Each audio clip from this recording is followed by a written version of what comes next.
Hi, I'm Dolly, certified dog trainer and behavior consultant from Germany. And if your dog has ever snapped at you, I know how upsetting that can feel.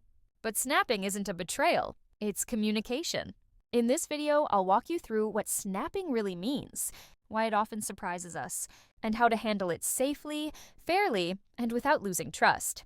You'll learn how to read warning signs, respond with calm, and prevent future conflicts before they even start. Let's get started. What it means when a dog snaps. It happens in a flash. You reach toward your dog, and suddenly they snap. Your heart races. Your brain panics. You think, what just happened? And more importantly, what did I do wrong? Let's clear something up first. Snapping is not the same as biting. Snapping is air biting, a warning without contact. It's a signal, a message, a plea for space. It may look aggressive, but it's actually preventative. Your dog is saying, I'm not okay. Please stop. The problem is, we often don't hear them until they have to shout. Snapping usually follows a string of ignored signals. Lip licking, looking away, turning the head, ears pinned, tense posture, freezing. If those signs are missed or punished, the dog learns, no one listens when I whisper.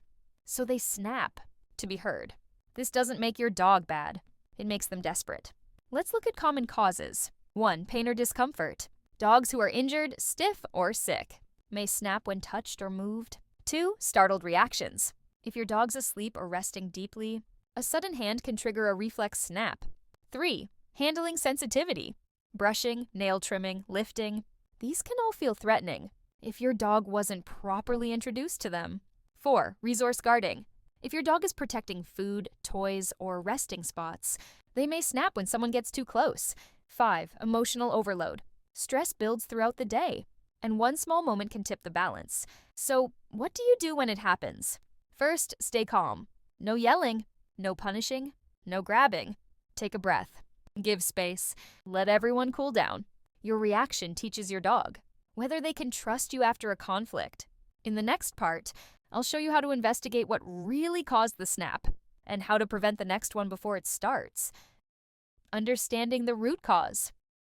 Once the shock fades, it's time to look beneath the surface. Because dogs don't snap just because. There's always a reason, even if we didn't see it.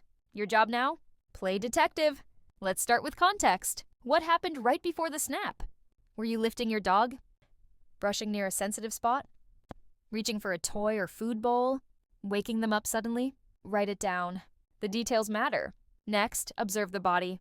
Did your dog flinch? Shift weight? Freeze for a second? Sometimes the warning signs last just a moment, but they're there if you know to look. Then ask, is this new behavior? If your dog has never snapped before, this could point to pain, maybe arthritis, dental issues, ear infections, skin irritation, back or neck sensitivity. Dogs are masters at hiding pain until something pushes them too far. So if your dog snaps during touch, lifting, or grooming, book a vet visit. Describe the exact moment clearly. Even if the physical exam shows nothing obvious, you may catch an early issue before it worsens. Now check their history. Was your dog adopted recently? Rescued from a tough situation? From a shelter breeder or overseas? If so, they may have learned that people can be unpredictable, and snapping is how they set boundaries. This isn't defiance. It's self-protection. In these cases, snapping isn't aggression. It's survival memory. Also consider the environment. Was the room chaotic? Too many people? Loud noise? Other dogs? Stress stacks fast. And when a dog is overstimulated, even a friendly touch can feel threatening. Finally, was your dog guarding something? Food, toys, a bed, even a person. Guarding isn't about dominance. It's about safety. The dog feels like their resource is at risk.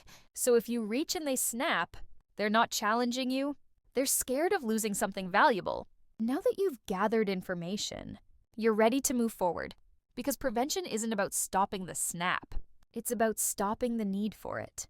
In the next part, I'll show you how to change your dog's emotional response before it turns into reaction and how to build trust without pressure. Rebuilding safety through trust and choice. Now that you've explored the why, it's time to focus on the how. How do you move forward after your dog snapped at you? With trust, with structure, and above all, with choice. Let's start with one of the most powerful tools in modern training, consent-based interaction. This means your dog has the option to say, "Yes, I'm okay with this," or "Not yet." That changes everything. Here's how to apply it. First, observe body language closely before you touch, lift, brush, or enter your dog's space. Look for soft eyes, relaxed body, loose tail. If they stiffen, turn away, yawn, or freeze. Pause. That's a no. Respect it. Second, teach cooperative care. Turn handling into a game. Start with small steps. Touch the shoulder, treat. Lift the paw, treat. Brush one stroke, treat. If your dog pulls away, stop. Try again later. They learn. You listen to me. You don't force things. You're safe.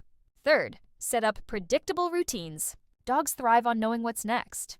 If they're unsure whether something will be gentle or scary, they brace. So create patterns. Always brush in the same place. Always clip nails after play. Always give a warning cue. Brush. Vet check. Lift. This turns unknowns into knowns and fear into comfort. Fourth, rebuild through positive association.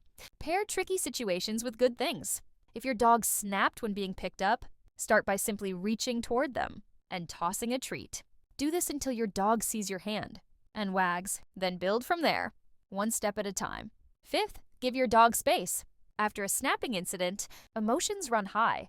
For both of you, it's okay to take a step back. Skip training for a day. Just be together calmly. You're not ignoring the issue. You're protecting the relationship. Sixth, use management. If certain actions trigger snapping, don't force them while emotions are fresh. Use ramps instead of lifting. Brush only when calm. Give space when resting. Prevent the trigger while you're building the skill. And finally, never punish the snap. Doing so removes the warning, but not the discomfort. Your dog will feel the same next time, but with fewer ways to say it. Instead, reward calm. Reward stillness. Reward trust. In the next part, we'll talk about how to involve a professional if needed, and how to set up your home and family for long-term emotional safety, when to get help, and creating a safe home environment. If your dog snapped at you, you don't have to fix it alone. Sometimes, the most loving move is to ask for support. Let's start with when to involve a professional. If the snapping repeats, if the intensity increases, if the triggers are unclear, or if you feel afraid, that's when a certified trainer or behaviorist can make all the difference. They'll help you break the situation down and build it back up step by step. Look for someone who uses positive, fear-free methods. Avoid alpha or dominance talk. You want support that helps your dog feel safe, not scared. Now, let's talk about setting up your home, because safety doesn't just come from training, it comes from environment. First, reduce friction points. If your dog snaps during handling, adjust the routines. Use treats during brushing. Train cooperative care. Avoid sudden movements. Second, create retreat spaces. Every dog needs a do not disturb zone. A crate, a mat, a cozy corner, whatever feels secure. Teach your family.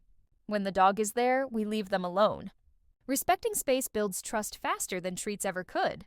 Third, manage kids and guests. Children often move fast, touch without warning, and don't see the signs. Teach them how to approach gently, or set up baby gates or leashes during busy moments. Your dog doesn't have to deal with it. They need protection. Fourth, slow everything down. After a snapping episode, your dog's stress system stays elevated. Keep the home calm. Lower voices, shorter walks, gentle routines. Let the nervous system reset. Fifth, train alternative behaviors. Instead of reacting to touch, teach your dog to offer a nose target. Instead of freezing during brushing, teach chin rest as a communication tool. This gives them a way to engage, not just endure. Sixth, believe in repair. One snapping moment doesn't erase the bond you've built. With understanding, structure, and care, trust can grow even deeper. Your dog didn't snap to hurt you. They snapped to protect themselves. Now you're listening. Now you're responding. That changes everything. And if you've made it this far, thank you for showing up for your dog. That's what real leadership looks like. Stay connected. I'm just a bark away.